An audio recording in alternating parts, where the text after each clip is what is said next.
kalau kita mau memberikan sesuatu ke guru atau ke orang tua, dan orang tua kita lagi duduk, kita berdiri, kita sebaiknya ikut duduk. Kita duduk dan kita serahkanlah itu barang ke dia ya. Hal kecil sepele tetapi sudah banyak ditinggalkan dan bahkan mungkin tidak dipermasalahkan oleh orang dewasa. Assalamualaikum warahmatullahi wabarakatuh. Selamat datang di acara Didaktif, diskusi daring interaktif yang diadakan oleh Perpustakaan Supiati.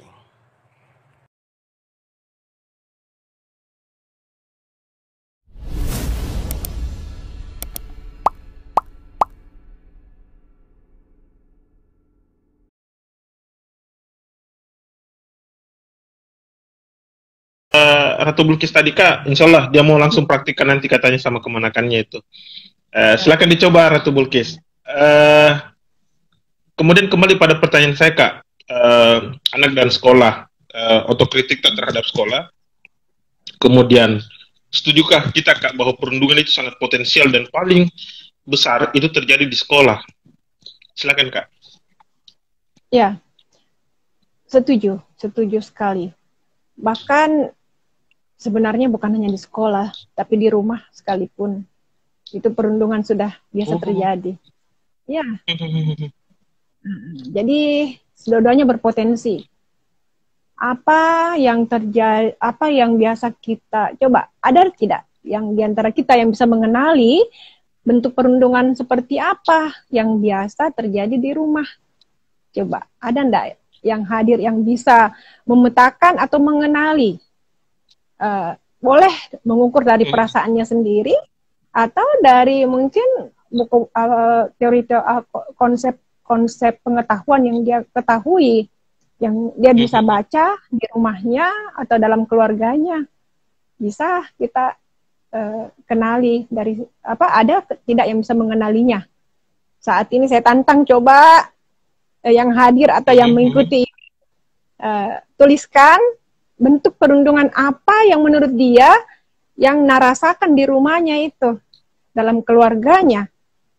Coba kita flashback ke masa kanak-kanak tak. Bahkan sampai sekarang di usia begini, kita coba lihat, amati apa yang kita rasakan. Jangan sampai kita sudah hidup dengan perundungan dan kita baik-baik saja. Dan kita merasa itu sudah sesuatu yang... Nah, kalau itu yang terjadi, kita kayaknya agak susah untuk mengatasi lingkungan kita sendiri. Kalau dengan di bawah dalam diri kita sendiri, kita tidak bisa mengenali itu bentuk-bentuknya atau contoh konkretnya dalam rumah. Ini Karman mungkin juga bisa pengamatan. Itu salah satu contohnya Kak, kekerasan simbolik yang dilakukan oleh orang tua misalnya, seperti yang kita deskripsikan tadi tentang ibu misalnya atau ayah yang bilangnya jangan anu nak, itu kan secara tidak langsung terjadi perundungan yang dilakukan oleh orang tua terhadap anak Kak. Ya kalau saya meminjam istilahnya ini Pierre Bourdieu, bahwa itu bagian dari kekerasan simbolik. Diksi yang kita keluarkan itu ternyata menyakitkan. Iya, bisa itu salah satunya, tapi itu agak tersamar ya, tidak tersamar. Yang lebih nampak, yang vulgar Kak. Iya, misalnya orang tua mengatakan anaknya bodoh atau ya kayak begitu, begonya ini anak, tidak taunya, masa begitu saya kok tidak tahu, misalnya kan. Sebenarnya itu semua bentuk-bentuk perundungan, dan itu rasanya bagaimana ya? Sebagai anak, apakah kita nyaman dikasih begitu? Atau kata-kata yang meremehkan, melecehkan ke anak-anak dari orang tua? Saya kira kita bisa deskripsikan sendiri ya. Coba itu PR buat siapa yang ini untuk mengamati, merasakan, dan mungkin bisa komen gimana? Komen untuk menyebutkan apa. Saya kira semua ada contoh-contohnya. Itu tadi tidak mampu mengenali, tidak mengenali berarti tidak bisa merasakan. Nah itu, tetapi sebenarnya bisa merasakan, tetapi mungkin tidak bisa mengungkapkan atau mengategorikan bahwa ini adalah perundungan ya.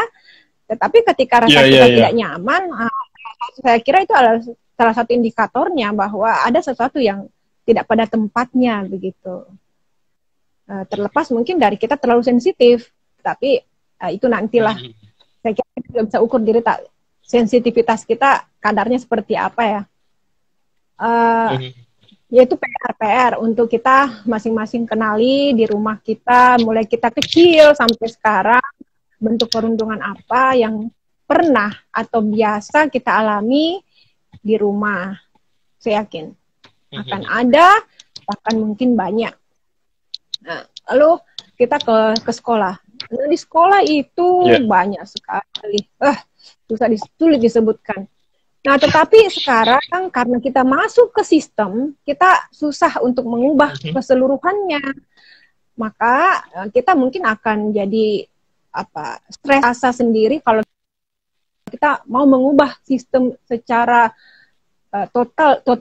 totally atau secara bersamaan. Kita inginkan dia berubah seperti ini, kita akan sulit melakukan itu. Jadi langkah pertama adalah bekali dulu anak-anak itu bagaimana mereka menciptakan harga diri, image diri yang baik dari rumahnya, membangun dirinya, membangun performa tentang memandang dirinya itu seperti apa. Itu yang harus kita PR untuk orang tua kerjakan di rumah, bangun anak-anak itu.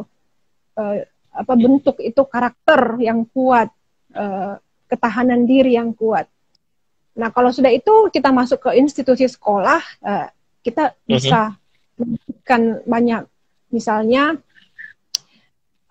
model geng-gengan di sekolah. Si anak satu geng ya. Mungkin karena fisiknya, mungkin hanya karena dia kulitnya hitam, bisa saja dia tidak ada teman. Bisa saja karena dia terlalu kurus, sehingga dia mungkin saja dia pendiam, ataukah dia berkacamata. Banyak alasan untuk sekelompok anak menjauhi seorang anak di sekolah. Tapi kita kan tidak tahu anak kita itu di kategori mana, misalnya dia dibully atau apa ya. Tetapi makanya itu tadi bangun kepercayaan diri anak yang kuat dari rumah. Kalau itu sudah kita lakukan, itu urusan di sekolah, kita doakan mami. Dia mengalami apa, silakan, fight lah di sekolah dengan teman-temanmu, dengan lingkunganmu. Dan kedua, setelah bangun itu, komunikasi harus intens, tetap jalan dengan anak, monitoring. Misalnya, kita amati kalau dia pulang sekolah, dia biasanya cerita, ceria kah, dan gembira, tapi jarang ya pulang sekolah anak gembira wajahnya. Apalagi kalau sudah sore, siang saja tuh sudah dengan ransel berat di punggung itu, ya mukanya kayaknya mau membanting badan di kasur saja bawaannya. Nah, kita lihat perkembangan anak dari hari ke hari, kita bisa PK toh yang benar. Kita bisa PK dengan dengan apa yang terjadi dengan anak. Nah, jadi itu semua sih instrumen-instrumen penting yang perlu kita terapkan untuk bisa mengenali anak itu apakah ada sesuatu yang terjadi perundungan di sekolahnya atau tidak. Karena bisa saja itu menimpa dia tapi dia tidak mau cerita. Kenapa tidak mau cerita? Banyak faktor. Misalnya ketakutan sendiri sama orang tuanya. Misalnya balik ke orang tuanya yang tidak komunikatif sama anaknya, tidak terbuka dan cenderung suka menyalahkan anak. Nah, jadi kalau anak itu cerita, takutnya nanti kau memang mungkin yang nakal di sekolah, kau memang barangkali kau yang banyak sudah. Itu sering dilontarkan Kak oleh itu kan sudah salah. Bagaimana anak mau cerita kalau kita saja sudah menampilkan figur seperti itu di mata anak. Jadi terlalu jauh kita berharap sesuatu kalau dari hal-hal yang seperti itu kita tidak benahi dulu. Karena itu tadi faktor ketakutan anak. Faktor kedua, boleh saja dia diancam, atau dia sebelum diancam sudah takut duluan ke teman-teman yang atau teman-temannya yang dia yang menjadikan dia objek perundungan itu. Kemudian ketiga, apa ya? Pokoknya itu saja dua ketakutannya anak itu. Bisa ketakutan ke orang pada orang tuanya atau ketakutan akan ada ketakutan pada reaksi teman-temannya yang membuli dia. Makanya saya bilang menjadi anak-anak itu berat. Jadi anak-anak itu berat. Beratnya karena orang tua belum tentu, orang dewasa di sekitarnya belum tentu mau mendengar dia, mau percaya dia, mau percaya pada ceritanya dan mau membela dia. Itu beratnya jadi anak-anak, pengamatan saya ya. Karena itu tadi, kenapa sih orang tua tidak bisa percaya pada anak? Kenapa orang tua tidak mau membela anak? Itu yang kadang jadi pertanyaan saya. Itu sendiri. Sekarang mereka hidup merasa sendiri, kasihan. Jauh dari dukungan siapa-siapa. Karena orang tua yang seharusnya menjadi pelindungnya sendiri pun belum tentu mempercayai dia. Nah, ya kan? Belum tentu percaya dia karena tadi itu kasusistik, Kak. Kak, saya mau bahas ada beberapa kasusistik. Ada justru yang memang melakukan pembelaan tapi overdosis lagi, Kak. Misalnya begini, anaknya yang dihukum misalnya, mungkin kita tahu kasus di Goa, di beberapa daerah juga, yang kemudian sampai-sampai orang tua mau baku hantam sama guru. Itu kan bisa terjadi itu juga, Kak. Dan ini parah ternyata. Ya, kita tidak mau ekstrim kiri atau ekstrim kanan ya, nggak mau berlebihan. Betul, itu yang tepat. Betul. Nggak mau membela berlebihan dan juga tidak mau terlalu menyerahkan sepenuhnya anak ke sekolah. Artinya, diperlakukan apapun oleh guru, itu urusanmu, itu terserah gurumu, terserah sekolah. Tidak begitu. Sekarang kita di pihak yang menjadi pihak yang mengawasi, yang memonitoring apa yang terjadi dalam kehidupan anak. Bukan hanya karena kita orang tuanya, tapi karena memang ya itu tugas kita sebagai orang dewasa. Dan bukan hanya pada anak-anak kita diharapkannya seperti itu, ke anak-anak orang lain juga kita harus membela, kita harus memberikan perhatian yang sama. Gitu. Saya kalau lihat anak-anak berkelahi atau ada tawuran anak-anak ya, ala-ala SD begitu depan rumah, saya turun tangan itu. Saya lerai. Saya bilang, masih kecil-kecil SD, kelas 3, 4 sudah pintar tawuran. Itu kan memprihatinkan sekali. Iya, baku lempar. Biasa di depan rumah begitu, Kak?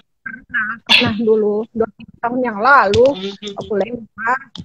Saya kan sudah berdiri di jalan itu, sudah ustazah misalnya, saya kan dipanggil ustazah itu sama. Iya, satu.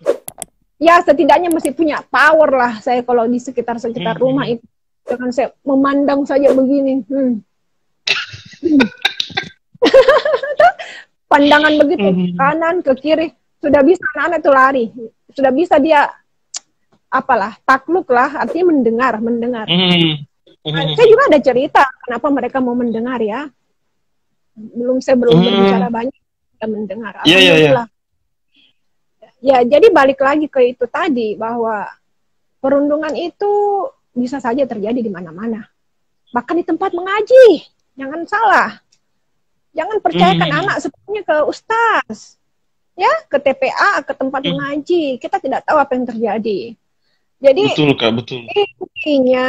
Intinya orang tua harus atau keluarga mengetahui apa yang anak-anak lakukan di luar.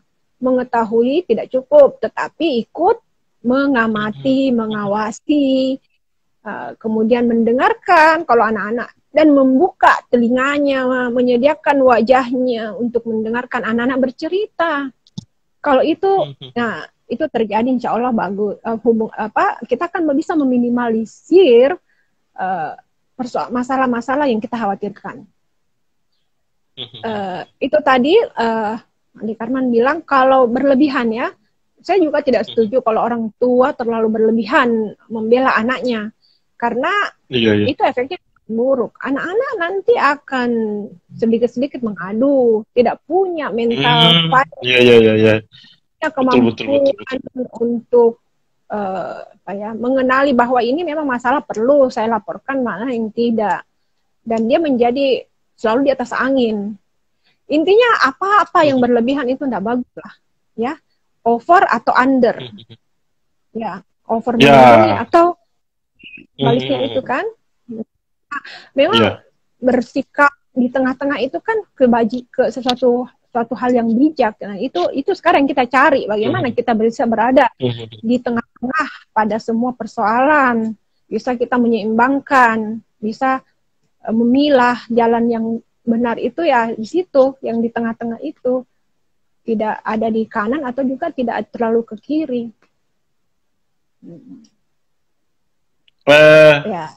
Pertanyaan yang termasuk hal yang paling saya Kak, mau sekali pertanyakan sama kita. Ada siswa saya, dulu dia SMA 11 Kak, dia sangat kagum betul sama sosok bernama Ayah. Ayahnya itu kemudian jadi figur ayah, bapak. Kenapa? Itu dia kagum sekali sama ayahnya, sehingga dia berpikir menginginkan sekali bahwa ada karakter atau seperti bapaknya yang bakal jadi suaminya nanti, dan itu terkabulkan Kak. Maksud saya mau ini menjadi pertanyaan khusus saya di diskusi kita hari ini Kak, berkaitan dengan sosok bernama Ayah. Entah berapa kali kita bahas di buku ini sosok bernama Ayah. Bahkan lebih banyak experience tak, pengalaman tak dengan ayah ketimbang ibu dalam tulisan ini.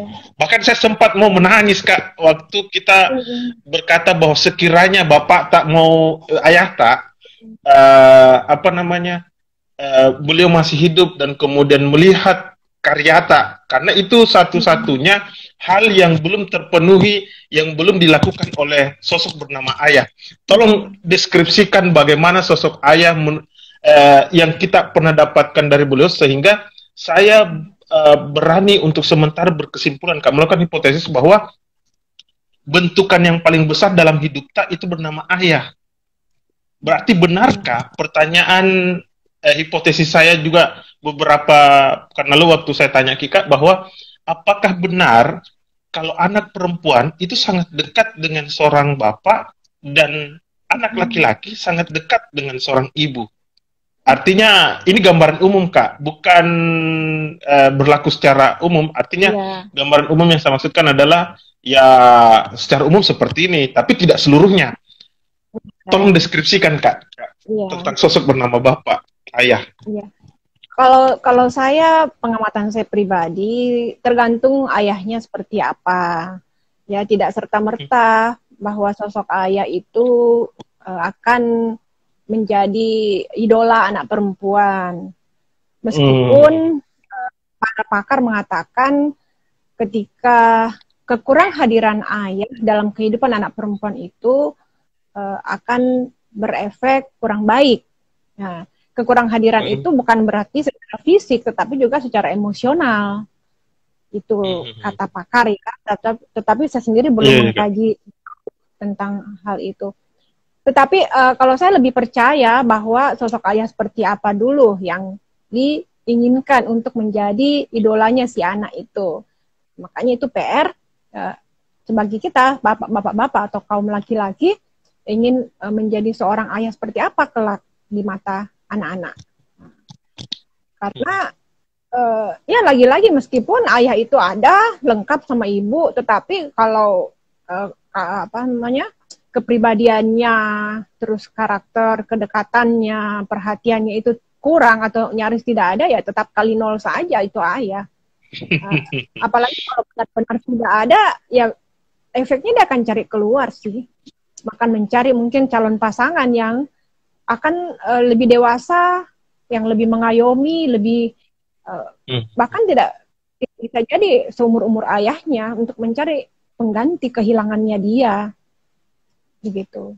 Kalau ayahnya, ya rasa tidak ada dalam hidupnya, tidak hadir dalam kehidupannya.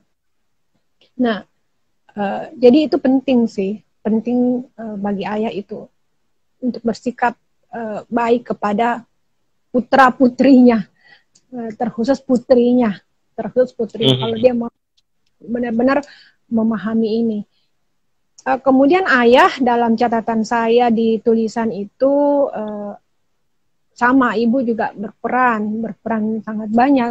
Tetapi saya ingat kalau bapak itu, saya panggilnya bapak, dalam hal pendidikan itu memang sangat memberikan perhatian.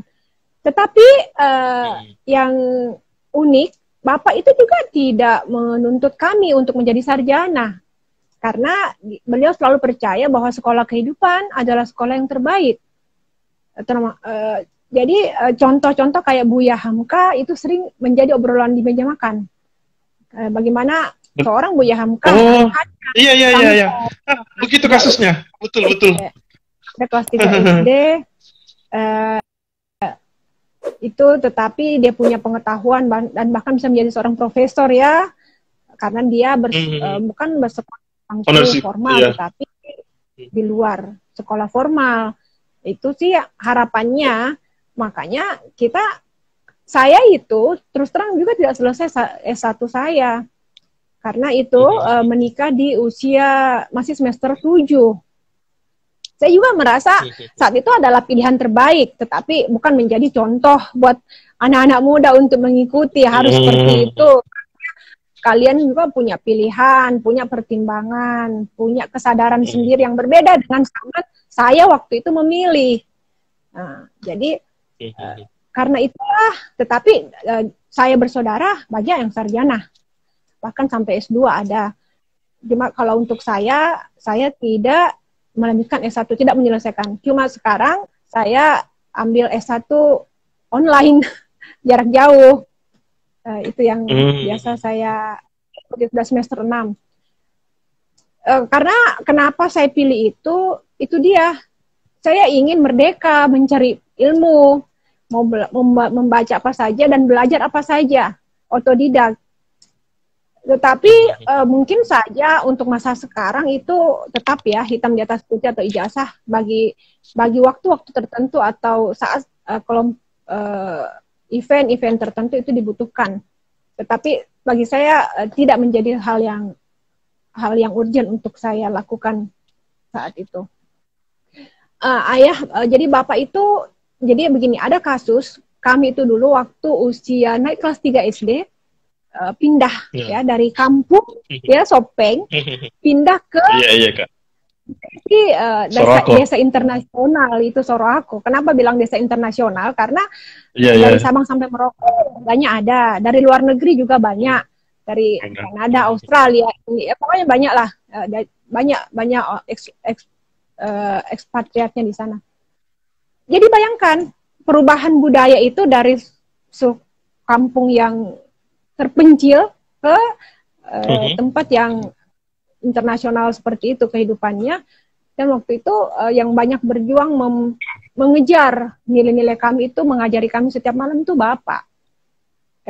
Bapak yang mengajar saya matematika, mengajari kami semua pelajaran-pelajaran bahasa Inggris, semua yang tertinggal itu dikejar sama beliau. Dan setiap malam dibikinkan grafik pertumbuhan, pergerakannya kami, nilai-nilainya seperti apa.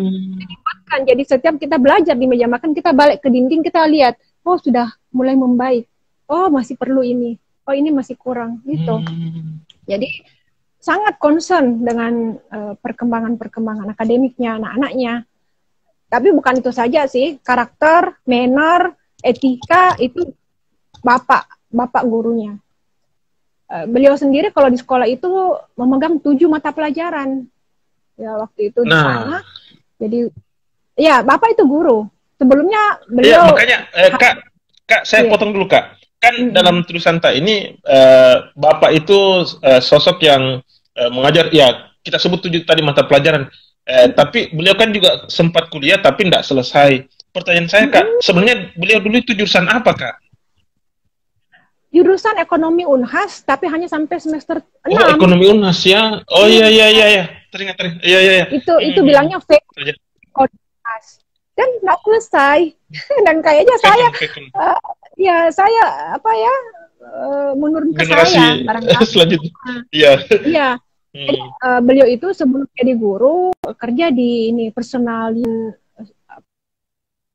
HRD lah, bagian wawancara menerima karyawan misalnya kalau masuk kerja di situ, dia sempat duduk di bagian itu. Kemudian jadi guru, memegang mata pelajaran itu agama, akuntansi, bahasa Bugis, Lontara kalau tidak salah, bahasa Bugis, ada bahasa daerah. Terus kemudian mengetik, karena ada dulu keterampilan mengetik juga. Iya. Karena apalagi ya, 7, pokoknya 6 atau 7, saya lupa apa saja semuanya. Jadi kami itu banyak belajar, semua pelajaran tuh dari beliau langsung, bukan dari guru. Ya guru-guru kami di sekolah juga pastinya banyak berperan, tetapi di rumah itu tidak selesai. Tidak selesai di sekolah, di rumah kita juga perlancar semuanya dengan Bapak. Bahkan ya, bahasa Indonesia, bahasa Inggris itu belajar dari beliau. Karena kita itu kalau mau bercerita saja ke beliau itu, kita nyusun dulu kalimat yang baik itu seperti apa. Nah, ini termasuk. Berbicara supaya runut dan dimengerti. Karena meskipun kita culture-nya ini, budayanya Bugis, tetapi itulah bahasa Indonesia di rumah. Nah, orang tua kalau bercakap bahasa Bugis, meskipun kami mengerti, dan sekarang alhamdulillah saya lancar bahasa Bugis, itu karena mau belajar juga, akhirnya bisa. Tetapi kalau kita berkomunikasi itu bahasanya, apalagi kalau namanya meja makan, pertemuan keluarga itu meja makan, itu yang paling, kadang paling ditunggu atau paling, menjadi momen penting untuk kita kumpul itu di meja makan, karena ngobrol di situ, cerita, apa semua. Dan kita nggak bisa bilang kita sudah kenyang, kemudian kita nggak hadir di meja makan. Harus duduk, meskipun kita tidak makan mungkin. Karena di situ biasa wejangan-wejangan atau apapun, cerita-cerita keluarnya di situ. Ya, alhamdulillah seperti itu sih garis besar yang saya bisa ceritakan. Oh iya, satu juga yang banyak kita ingat itu kan di sana ada danau. Jadi Bapak itu ngajar berenang juga kan. Mengajar berenang. Jadi kalau di berenang itu ada gaya katak atau gaya katak, gaya dada, gaya kupu-kupu. Itu Bapak bisa semua. Bapak bisa semua dan kita diajari. Meskipun ya di sekolah juga ada pelajaran renang, cuma dipermantap lagi dengan setiap hari, kadang kalau libur atau hari Minggu bawa ban besar, kita rame-rame turun ke danau berenang. Dan itu Bapak. Jadi ya Bapak banyak hadir sih untuk hal-hal yang seperti itu. Kalau Ibu banyaknya Ibu banyak kasihan di area-area menguatkan perekonomian rumah tangga. Itu dia berjibakunya di situ, keuangan, jualan, punya warung di rumah kecil-kecilan, jual ini jual itu untuk menghidupi anak 7 dengan ya mungkin penghasilan yang tidak terlalu besar. Bisa dikata Ibu pemain di balik layar lah.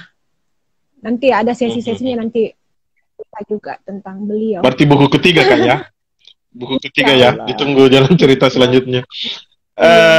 Kak, kita kembali pada pembahasan berkaitan dengan anak dan ibu.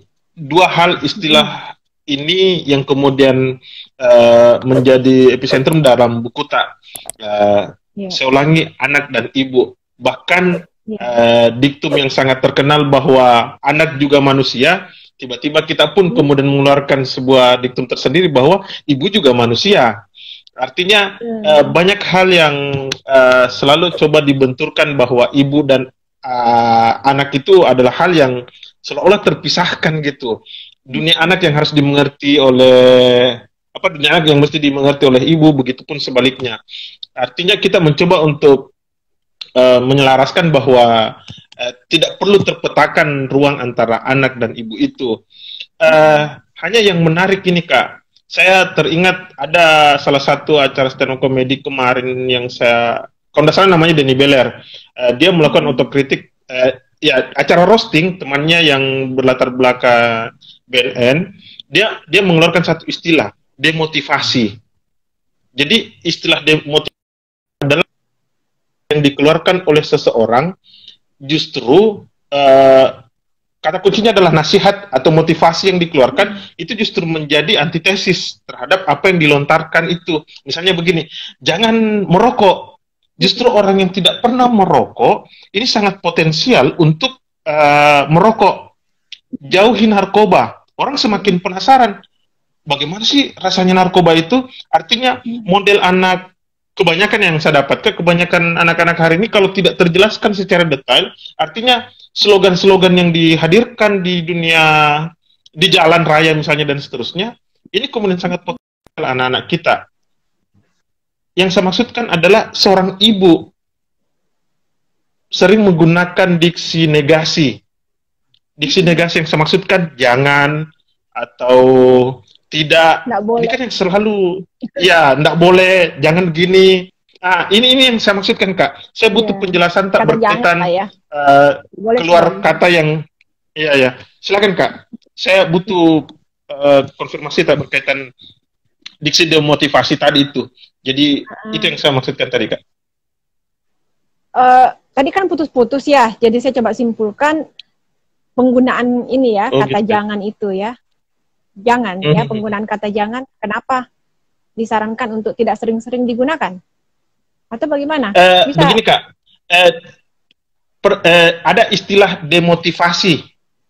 Jadi demotivasi itu adalah pernyataan yang dikeluarkan oleh seseorang untuk melarang, misalnya jangan merokok. Justru anak-anak itu kalau dikatakan jangan merokok sangat potensial untuk dia mau merokok. Oh iya. Jangan ini, justru dia berkeinginan seperti itu. Itu yang saya maksudkan, Kak. Demotivasi. Jangan pakai narkoba. Justru anak-anak hari ini tuh sangat potensial. Saya mau mencoba supaya saya tahu, supaya ada juga mau cerita sama temannya. Pernahkah saya cobain? Kayak begitu maksud saya, Kak. Ya, karena jawabannya tidak jawaban atau pencegahan itu tidak sederhana, tidak hanya sebatas satu kalimat itu, itu tadi, beberapa kata dan kita menganggap itu selesai. Itu, jadi karena perlu itu kalau sekedar slogan sih boleh, slogan boleh, tetapi mengandalkan bahwa kata-kata itu bisa mengatasi atau bisa mencegah seorang anak untuk tidak melakukan apa yang dilarangkan itu. Dan juga itu tadi bahwa menggunakan kata jangan itu sebaiknya dihindari karena justru kata jangan itu jangannya akan dicoret dan orang akan lebih cenderung untuk melakukan yang dilarang itu. Misalnya jangan merokok, ya malah dia merokok. Apalagi tanpa penjelasan, tanpa diskusi, tanpa bertukar pikiran dengan mereka, itu akan dilanggar sama mereka. Jadi coba ya kita ingat-ingat. Kalau saya bilang, kita lagi misalnya berbicara begini, terus saya bilang, jangan menoleh ke kiri. Kita penasaran toh? Pasti kita langsung mau menoleh ke kiri begitu. Atau jangan lihat ke belakang, atau jangan apa-apa yang kita katakan jangan itu justru mengundang kita untuk mencari tahu ada apa itu di balik jangan. Nah, betul. Begitu. Itu sederhananya. Kenapa? Hindarilah menggunakan kata jangan. Kecuali ya kita sendiri kepepet, terus tidak ada pilihan kata, langsung kita keluarkan. Jangan kita. Ya tapi kalau saya tidak sepenuhnya melarang. Kalau misalkan jangan menyeberang, jangan, enggak apa-apa. Enggak ada lagi waktu untuk berpikir di situ. Kepepet, apa artinya hanya hitungan detik kalau kita tidak keluarkan kata-kata itu bahaya. Misalnya anak-anak kan jalan raya, jangan menyeberang, langsung kita pegang kakinya, itu boleh saja. Tetapi untuk himbauan-himbauan atau anjuran atau larangan-larangan yang masih punya rentang waktu untuk dipikir, itu ya jangan, sebaiknya dihindarilah penggunaan kata itu. Karena itu tadi pikiran kita itu malah cenderung melakukan apa yang dilarang, apalagi kalau tidak ada penjelasan kenapanya, ada apa kok dilarang gitu. Hati-hati kalau menyeberang, Ustadz Kasman. Ada pertanyaan dari tentang rasa 15_. Untuk menghindari kata jangan, bagaimana atau apa yang harus dilakukan, Kak? Ini ada yang bilang juga, jangan diganti dengan kata tidak boleh. Ini sumahumber. Kayaknya kata tidak boleh pun masih diksi negasi. Artinya mau dicarikan antitesis atau ya kata negasi yang perlu mungkin dicarikan kata positifnya Kak ya. Karena kalau jangan merokok, atau mungkin kita carikan diksi yang merokok itu sangat potensial begini. Hati-hati kalau menyeberang. Oh, jangan menyeberang. Kalau Ustadz Kasman bilang hati-hati kalau menyeberang. Jauh lebih bagus. Berarti memang misalnya manjat, ataukah misalnya anak-anak manjat-manjat ya, terus kita spontan, jangan manjat, atau dia bawa piring gelas terus kemudian kayaknya miring-miring mau jatuh, ya, bukan itu, tetapi hati-hati atau ya itu tadi hati-hati bawanya, hati-hati manjat, itu cocok itu kata-kata hati-hati, atau pegang kuat-kuat ya, tetapi itu butuh keterampilan. Butuh pengulangan yang sering. Kenapa? Karena kita juga dibesarkan toh dengan pesan-pesan atau model-model larangan seperti itu. Jadi ya wajar kalau itu tertanam dalam pikiran kita sampai sedewasa ini. Jadi kita pun masih perlu berlatih untuk mencari kata-kata pengganti. Kreatif-kreatifnya kita saja. Bagaimana? Saya rasa ini ada sih penggantinya pasti. Ya, ada memang beberapa, bahkan sempat jadi meme juga kemarin, Kak. Saya mau, ada yang membuat saya tertarik, Kak, dari buku ini. Salah satu diantaranya adalah tulisan terakhir. Tulisan terakhir itu yang berjudul, makanya saya mau tahu juga berkaitan dengan santri maupun santriwatita. Tapi khusus, sosok bernama Attar. Yang di tulisan ini berusia 6 tahun, kemudian kalau tidak salah sekarang usianya 10 tahun. Dalam buku ini berjudul Ustazah Buku. Saya jujur Kak, tertawa saya membaca tulisan tadi sini ketika yang awal agak serius, pas terakhir Ustazah Buku, dan luar biasa. Artinya proses pelekatan yang terjadi, karena biasa anak kan gitu, sulit mengingat nama orang. Akhirnya apa yang melekat dalam diri kita itu kemudian dia pakai untuk memanggil kita. Saya butuh penjelasan atau cerita-cerita Kak berkaitan dengan bagaimana kemudian kita didik anak-anak yang begitu ya dengan berbagai macam karakter. Orang tuanya saya yakin dan percaya bukan hanya tidak mungkin bilang semua sama dengan model gaya mendidik tak, dan tiba-tiba diperhadapkan dalam satu tempat di paradigma itu. Kemudian ada komentarnya Ustadz Kasman, kalau anak-anak manjat, kita tanya kenapa mau manjat, hati-hati ini risikonya. Ada tahu ini. Perkuat ki pernyataan tertawa Kak. Sip. Saya mau mendengar Kak apa berkaitan dengan Attar. Ya waktu itu memang dia masih usia 6 tahun, baru mulai belajar mengaji. Itu kalau lewat kebetulan tetangga dekat rumah, kalau lewat depan rumah itu digandeng sama ibunya itu mau ke sekolah, kan 6 tahun itu sudah bisa sekolah ya di belakang. Dia balik itu ke rumah, dia lihat saya berdiri atau ada di toko, itu dia berteriak begitu, Ustazah Buku. Ustazah Buku. Begitu. Saya sampai ibunya bilang, Ustaz, ada namanya Ustazah, bukan Ustazah Buku. Ditegur sama ibunya itu.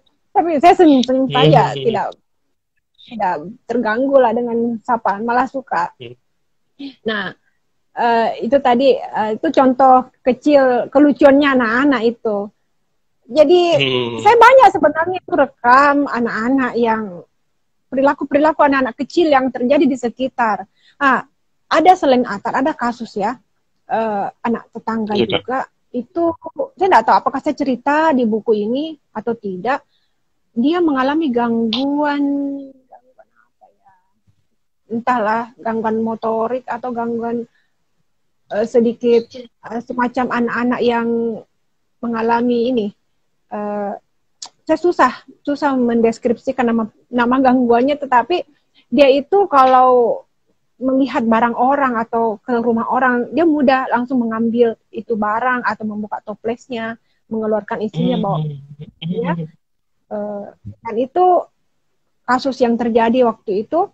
Dia belum menjadi santri, cuma dia adalah salah seorang anak yang tinggal di sekitar rumah.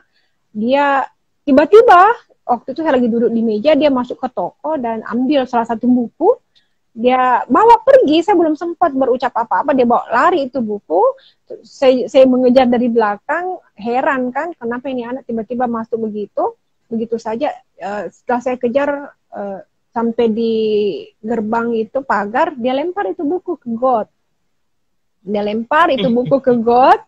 Saya masih ingat bukunya itu, bukunya persegi panjang kecil, tetapi agak tebal.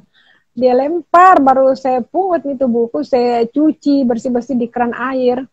Kemudian ya anu saja, saya bilang, bisa ya anak-anak seperti ini mengalami gangguan-gangguan seperti yang tak terkendali begitu. Jadi saya bicaralah ke keluarganya, kenapa anak begitu. Dan ternyata lacak punya lacak bukan hanya di rumah, dia sempat berlaku seperti itu di tempat lain juga, pernah didapati dia berperilaku begitu. Jadi apa ya? Kalau kenormalan kita mungkin susah mengukur dia.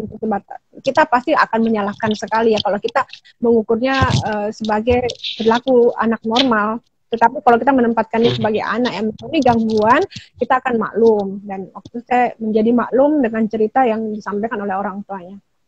Ya nantilah mungkin nanti ada cerita sendiri di balik kenapa dia begitu. Jadi hanya ini untuk menggambarkan bahwa betapa beragamnya itu perilaku anak-anak yang ada di sekitaran kita, dan itu bukan hanya anak-anak kita. Ini kenapa saya angkat itu menyadarkan saja bahwa nggak usah jauh-jauh lah, kita amati, perhatikan anak-anak kita, perkembangannya, perilakunya, mulai dari kecil, jangan sampai itu ya bisa mengganggu sekitar, hanya karena kita mungkin kehilangan kendali, atau kita ketidakpahaman kita dengan anak-anak kita, sehingga dia memiliki perilaku-perilaku yang unkontrol begitu. Ya, orang tuanya saya memang sibuk, jadi dia diasuh oleh neneknya. Wah, wallahu alam lah cerita di baliknya. Nah, kita tadi kan minta juga ya, bagaimana interaksi saya dengan anak-anak TPA. Selama sekian tahun, itu ada 6 tahun apa 7 tahun saya mengajar. Saya lihat itu anak-anak mengalami banyak perubahan. Sejauh itu dia berinteraksi dengan saya ya. Saya tidak tahu kalau dia balik ke rumahnya bagaimana kelakuannya, bagaimana dia ke orang tuanya. Tapi saya ingin banyak mengajarkan ke mereka akhlak. Jadi saya lihat anak-anak sekarang krisis di situ. Mulai anak kecil. Jadi saya ajarlah ke mereka bagaimana kita bersikap ke guru, bersikap ke orang dewasa.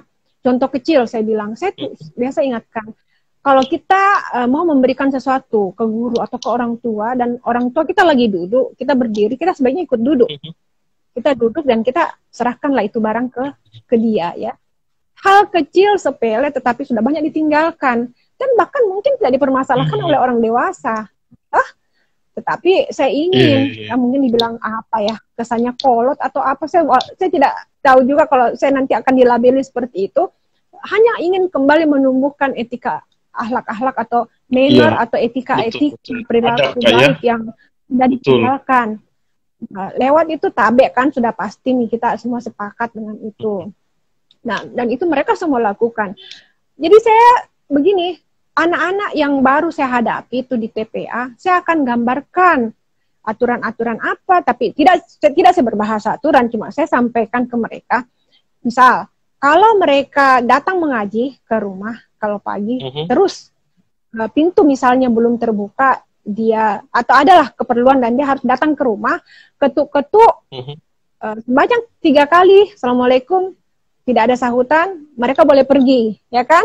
Mereka berarti ustazah nggak ada orang di rumah. Ajari kayak begitu kan, agama juga ajarkan mengajari. Iya betul Kak, betul.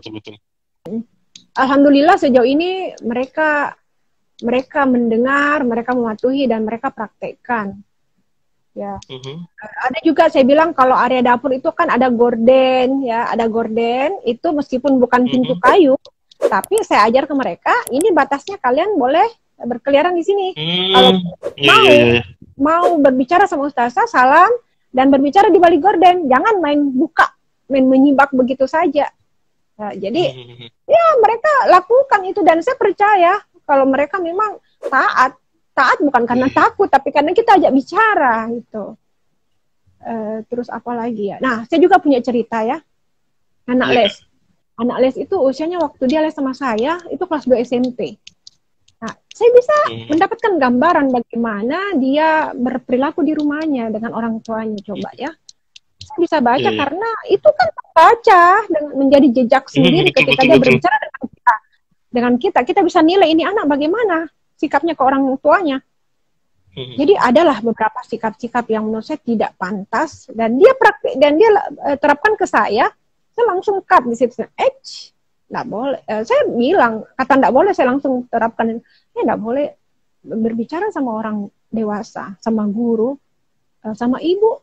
Nggak begitu caranya ya, seperti ini. Itu nggak sopan. Nah, jadi saya menggunakan kata-kata tidak boleh itu untuk hal-hal yang akal, yang benar-benar wah, ini pelanggaran ini, misalnya hal yang benar-benar tidak diperkenankan ya. Jadi beberapa kali itu saya ingatkan dan masih ada sih namanya kita anak-anak berubah masih dia ulang, tetapi begitu saya kontrol lagi, saya ingatkan lagi, alhamdulillah ini anak sekarang kalau berkomunikasi sama saya sangat sopan, sangat baik. Kemudian juga PR ibunya dia bilang sama saya, tolong kita kasih tahu itu anakku kasih begini-begini di rumah, misalnya sholat bangun subuh. Alhamdulillah PR yang disampaikan ke saya itu sama orang tuanya saya kasih tahu ke dia, alhamdulillah perkembangannya di rumah bagus. Jadi begitu, the power of guru itu benar-benar jalan kalau gurunya yaitu benar dekat, benar-benar mau mengubah, mau mendidik dengan sebenar-benarnya, dengan kedekatan yang seperti itu. Insya Allah rumah-rumah itu asalkan mereka juga mau mempertahankan apa yang sudah ditransferkan ke anaknya dan dia praktekkan di rumah, didukung oleh orang tuanya, insya Allah anak-anaknya akan menjadi lebih baik lah, seperti itu. Ya, hanya itu yang saya bisa lakukan karena saya gurunya di situ, saya bukan guru yang di kelas yang banyak siswanya. Yang saya bisa lakukan dengan beberapa puluh santri saya, dengan beberapa anak les saya, itulah yang saya bisa lakukan ke mereka. Alhamdulillah banyak perubahan. Saya pantau itu. Mau bertanya karena saya tertarik ini dengan Attar tadi, Kak. Dia memanggil kita dengan sebutan Ustazah Buku. Seperti apa? Sama sebenarnya pertanyaan saya waktu saya ngobrol dengan Kak Sulhan. Iya. Seperti apa buku bagi seorang Mauliah Mulkin? Buku ya. Saya punya pengalaman yang sangat berkesan banyak sekali dengan buku. Jadi saya punya waktu, udah lewat kayaknya 5:30. Masih ada berapa menit kah? Iya, Kak. 10. Kita tuntaskan ini, Kak. Sekaligus kita kalimat penutup. Iya. Oke. Jadi saya itu SD kan, di kampung itu sampai kelas 2 dan bisa membaca itu di usia sebelum SD. Nah, itu bapak yang ngajar waktu itu, belum SD bisa membaca. Itu terus itu sama aku benar-benar sesuatu yang hal yang sangat berharga karena menunggu atau memanfaatkan setelah waktu 5-10 menit ya tanpa pegang buku atau tanpa membuka buku itu kayaknya sayang, sia-sia waktunya. Jadi terus sekarang di rumah juga kita dikelilingi sama buku. Baik itu buku yang di toko maupun buku-buku yang ada di koleksi pribadinya saya dengan Kak Sul. Anak-anak juga kemudian punya koleksi pribadi karena genre bacaannya juga berbeda. Mereka juga punya koleksi sendiri. Jadi kadang-kadang kalau buku itu kita bisa temukan di mana saja, ya di dapur, ya di atas mesin cuci, di atas meja, iya, di atas meja ruang tamu atau di mana-mana nangkring itu buku. Karena apa ya, asik saja kalau misalkan kita duduk terus tidak bikin apa-apa, ya kita ambil sesuatu untuk kita baca. Cuma saya sekarang agak-agak khawatir ya dengan bukan persoalan perkembangan, tetapi sekarang ini sejak pandemi itu kan kita banyak diarahkan ke online ya, online, jadi banyak waktu kita untuk online. Saya juga merasa saya agak kurang pegang buku nih akhir-akhir ini. Nah, tetapi yang menarik kesadaran itu, iya ya, jaringan nggak bagus. Iya, jaringan saya termasuk Kak. Iya, mudah-mudahan saya bagus. Kesadaran itu kemudian yang membuat saya begini, karena waktu yang sangat sempit untuk kita membaca banyak buku, dan kita boleh lihat juga ke sini, masih banyak buku yang masih bersampul plastik, belum dibuka. Tetapi itu milik pribadi. Artinya apa? Iya, artinya apa? Betapa banyak ini ilmu yang harus kita kejar. Sementara waktu itu sangat terbatas, mepet, dan bahkan kita belum tentu bisa menghabiskan 50 buku dalam setahun. Ya, atau mungkin 20 buku, apakah itu angka yang real untuk kita habiskan dalam waktu setahun ya baca buku. Membaca banyak buku dalam waktu singkat, saya pakai ini, mungkin biasa kita dengar itu baca kilat ya, kursus baca kilat yang mungkin biasa kita lihat di Facebook. Saya ikut itu kursusnya. Kursus baca kilat itu online. Jadi betapa hasratnya saya untuk membaca banyak buku, karena itu tadi waktu yang terbatas. Jadi cari celah, cari trik bagaimana caranya bisa menuntaskan buku dalam waktu singkat. Nah, banyak sih yang juga tidak terlalu sepakat dengan model baca kilat begitu, karena menurut dia kita tidak bisa resapi mungkin isi buku, tetapi yang saya pahami itu bukan novel atau buku-buku fiksi, sah-sah saja. Untuk apa sih kita resapi satu kata demi kata? Kita kan tujuan membacanya apa? Pengetahuan yang kita mau serap sari bukunya, bukan cara menulis penulis, bukan kata-kata yang dia gunakan ya. Jadi balik lagi ke tujuan kita membaca apa. Nah, itu akan kita dapatkan dari menanyakan tujuan membacanya kita. Ya itu menggambarkan betapa saya benar-benar buku itu harta atau kegembiraan yang sangat tidak akan pernah pupus. Apapun teknologinya, bagaimanapun dunia berkembang saat ini. Bahkan ya buku tidak ada matinya. Kalau kita membaca buku sudah selesai, mungkin sudah merasa bosan dengan membaca, ya kita buat buku lah. Kita buat buku, kita menulis untuk menjadikan dia sebuah buku. Jadi kita mencipta buku. Kalau kita sudah merasa jenuh dengan membaca buku, ya kita mencipta buku lagi sekarang. Jadi di dunia buku itu tantangan tidak ada habisnya. Jadi janganlah pesan kita sebaiknya dengan buku itu tetap berdampingan, tetap mencintai buku, tetap berhasrat dengan buku. Karena banyak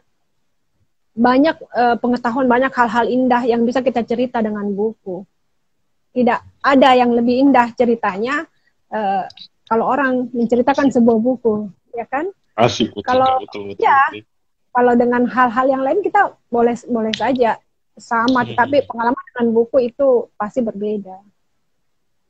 Ya, kira-kira begitu. Kalimat penutup Kak, kalimat penutup karena sudah 57 juga ini. Iya. Penutup ini kan sekarang kita membincang tentang buku. Jadi penutup untuk sesi diskusi kita pada sore hari ini bukan parenting, tetapi bagaimana kita bisa mengabadikan banyak hal, banyak kenangan, banyak pengetahuan yang kita sudah alami dalam diri kita sudah melakukan banyak eksperimen, elaborasi juga. Kita tuangkan ke dalam tulisan-tulisan. Tulisan-tulisan itu bisa kita cicil, mungkin itu tadi seminggu sekali atau bahkan sebulan sekali kita boleh cicil. Yang penting ada pergerakan. Insya Allah dalam waktu ya setahun atau mungkin 2 tahun kita bisa menciptakan juga sebuah buku sederhana. Buku yang menurut saya buku ini sangat-sangat sederhana, tidak terlalu muluk-muluk. Saya berharap hanya ingin mewujudkan saja, membuktikan bahwa siapapun bisa menulis buku asalkan dia mau. Jadi tidak berat, bukan proyek besar, tetapi banyak orang yang tidak selesai-selesai juga menyusun, menabung tulisannya untuk menjadi sebuah buku. Jadi bukan proyek besar, tetapi juga tidak bisa diremehkan. Nah, makanya keseriusannya ada pada itu tadi, konsistensi menulis, mempertahankan semangat dan keinginan kita untuk mengabadikan pengalaman, pengetahuan kita menjadi tulisan-tulisan.